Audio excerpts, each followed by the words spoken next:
La violence qui sévit en Guadeloupe, eux, ne veulent pas qu'on ne retienne que cela. Bien au contraire, le réseau Média Jeunes a pour but de briser les barrières entre les jeunes et faire émerger des talents. Il organise un séminaire des acteurs jeunesse, le premier de l'année.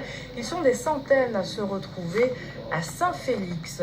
Et sur ce plateau, pour en parler, Nicolas Joachim Eugène, bonjour. Vous êtes volontaire du réseau Média Jeunes. À qui s'adresse ce séminaire? Alors, ce séminaire s'adresse aux responsables d'associations qui, s'ils sont sélectionnés parmi les 45 séminaristes, participent aux ateliers où les associations co-organisent des opérations médias. Des opérations qui permettent premièrement de valoriser leurs actions, mais aussi de stimuler l'engagement. Parce qu'un grand nombre de jeunes n'est pas trop au courant des fois des possibilités qui sont mises en place pour eux et du coup, avec ce genre de rencontres, ils peuvent s'engager eux aussi. Alors, qui sont ces jeunes qui s'adressent au réseau Média Jeunes? Quel est leur profil? Alors, les profils sont variés. On a premièrement les jeunes, notamment des quartiers, parfois aussi des quartiers dits sensibles. D'autre part, les jeunes scolarisés, comme les lycéens ou encore les étudiants. Et de notre côté, nous avons aussi les entrepreneurs et jeunes en mobilité. On s'arrange pour que les associations et mouvements liés à toutes ces catégories aient un quota présent lors de ces séminaires.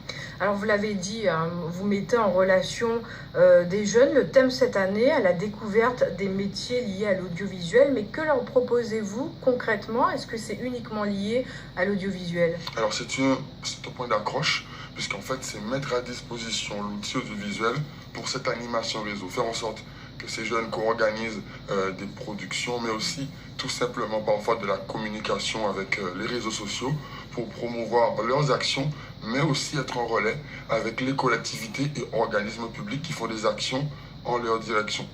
Nicolas Joachim Eugène, vous avez également, le réseau Média Jeunes a également participé aux assises de l'outre-mer pour établir un plan d'action jusqu'à 2020. Quelles sont les pistes de travail que vous avez proposées? Alors justement, les pistes proposées qui sont aussi liées aux travaux dans le cadre des assises de la famille avec le conseil départemental, puisqu'en réalité, les acteurs jeunesse fonctionnent sur tous les espaces où on peut leur demander leur avis. Concernant les assises de l'outre-mer, effectivement, il se trouve que la proposition du réseau Média Jeunes est d'ailleurs la plus commentée.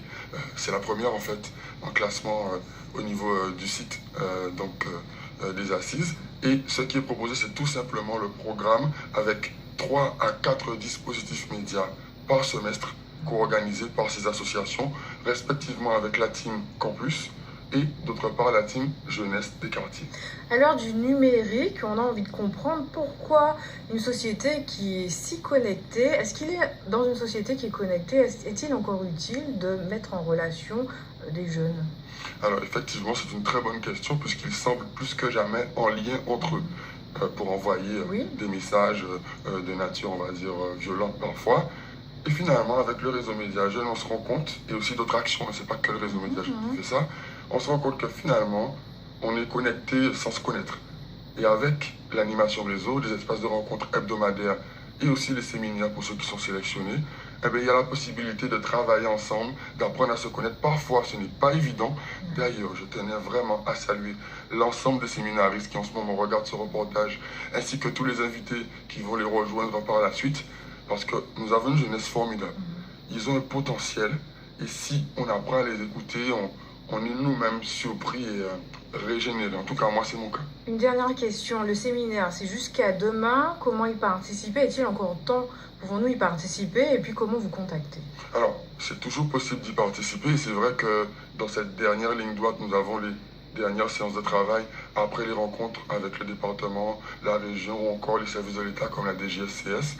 Tous les conventionnements et tout avance correctement, mais les jeunes et les associations qui souhaitent nous rejoindre, on est encore sur place, donc à Saint-Félix, pour un petit peu donner des informations, mais aussi peut-être co-construire un peu plus le programme jusqu'à 2020 de ces actions, sachant qu'à court terme, il y a le lancement de la campagne réussite avec le concert de Ravana, des actions sur le campus. Et sur le net? Sur le net, tout à fait, sur FFE10. Merci Nicolas Joachim Eugène d'être venu sur ce plateau. Regardez le sujet qui suit, il va sûrement vous intéresser. Vous pourrez bientôt poster votre travail sur le net, notamment plus rapidement grâce à Kanawa, de la fibre optique.